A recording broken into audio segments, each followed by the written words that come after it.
Hello students, we have come to our classes. We are doing environment, chapter 1 of geography environment, and we have already started. Today I will do the dynamism of environment. Dynamism means that change, and environment dynamism of environment means the how the environment is changed or it keeps on changing. Now there is close connection with the physical environment and the biological environment. Now that means physical environment and the biological environment, there is a close relationship, close connection. Our environment is changing and it has changed a lot. If we think of very earlier days, ancient time, the way the environment was, today it does not remain same as it was maybe few millions years ago, maybe 3 million years ago or 2 million years ago. How the environment was, today we do not find the same type or same type of environment, or environment, the condition of environment is changed. Why? Mainly it is the human being. Of course there are natural factor also, but human being also is greatly responsible for the change of environment. It is said that the Himalayas, that is very high Himalayas, it started to form in 60 million years ago. 60 million years ago, the high Himalayas started to form. Alright? But still it is rising. Still it is rising, but at the same time, it is worn down by the rivers and the glaciers. So it is a natural factor, natural cause. Nature, it happens naturally. But human being also is greatly responsible to bring change in our environment. The land, the condition of land is changed, the condition of atmosphere is changed, the condition of water also is changed.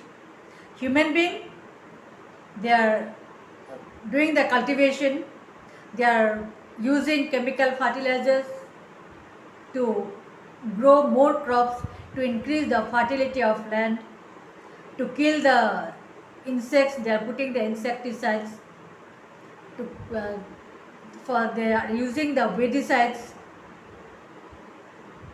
and all these chemical things, these are the chemical things, all these chemical things, when they are mixed with the water, they are mixed with the land, and land is polluted because these things are given on the agricultural land. So get mixed with the land and mixed with the soil, and then soil is polluted.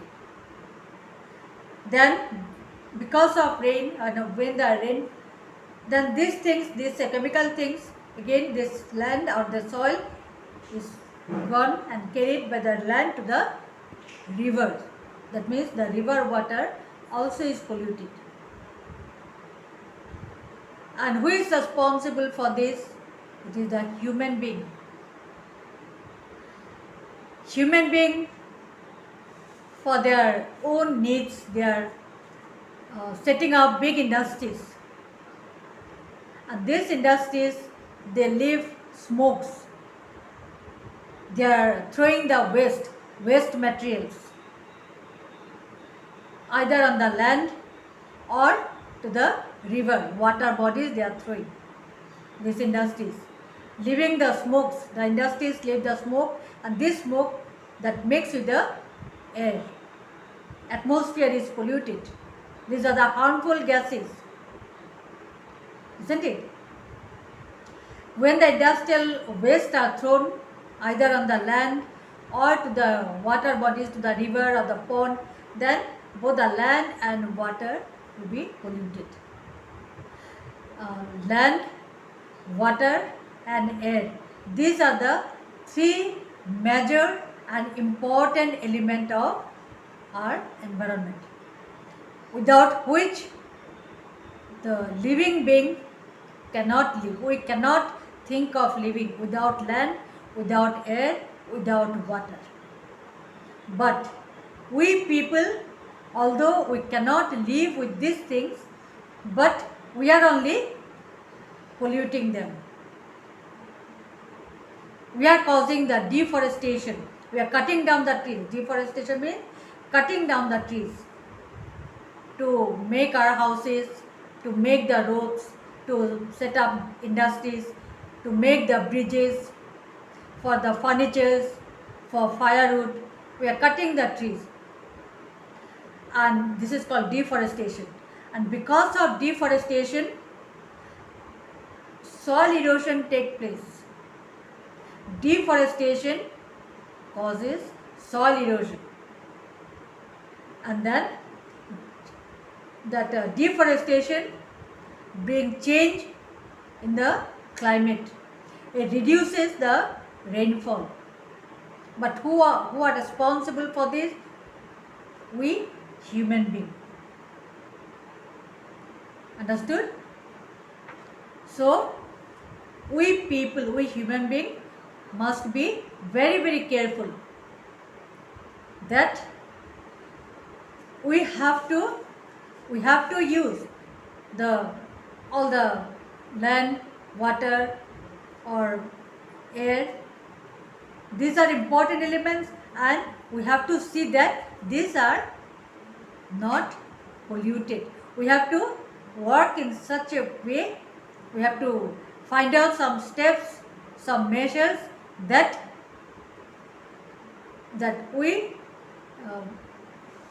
do not pollute our elements of environment, which are very, very important for us,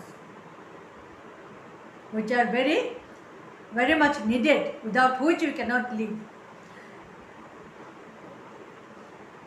Now, we are causing the change of environment. As I said, that deforestation, then because of deforestation, many fertile areas or tropical areas, they are becoming desert-like. That means desertification. We are causing our deforestation, our work causing desertification. These tropical areas are becoming desert-like situation. Okay? Then waterlogging takes place.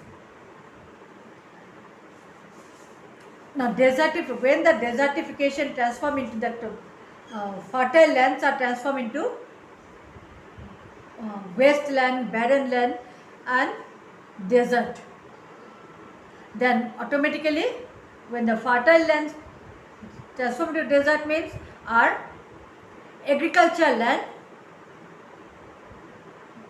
that becomes short. That means there is shortage of agricultural land. Fertile land reduces, becomes short. At the same time, there is alarming growth of population. Population is increasing. There is alarming growth of population, and when there is alarming growth of population means demand also is more. More and more population means more and more demands. And for the fulfillment of demand, to increase the food, more and more lands must bring under cultivation. Cultivable land should be more. But if deforestation is going on in such a way, then this cultivable land or the fertile land will become a barren land, wasteland, a desert. Clear? And so we must see that there is sustainable development. We have to maintain the balance. We cannot stop industrialization. We cannot stop deforestation. We cannot stop urbanization or transportation. But our work should be in such a way that there is sustainable development. Development process or development should be for the longer period. It's sustained for longer period, so that it will help for the not only for the present generation but also for the future generation. All right. Okay, students, you will go through the lesson. There are some small things, so you will go through the lesson. Next class I'll give you the question answers, but before that I'll give you some short questions from inside the lesson, and you have to work out in at home or okay. But see that you study the lesson, and page number 124, the diagram, first page, the diagram is given. You have to learn this diagram. Alright, in page number 124, elements of environment, the whole thing you have to learn to draw. Okay? Alright, we'll stop.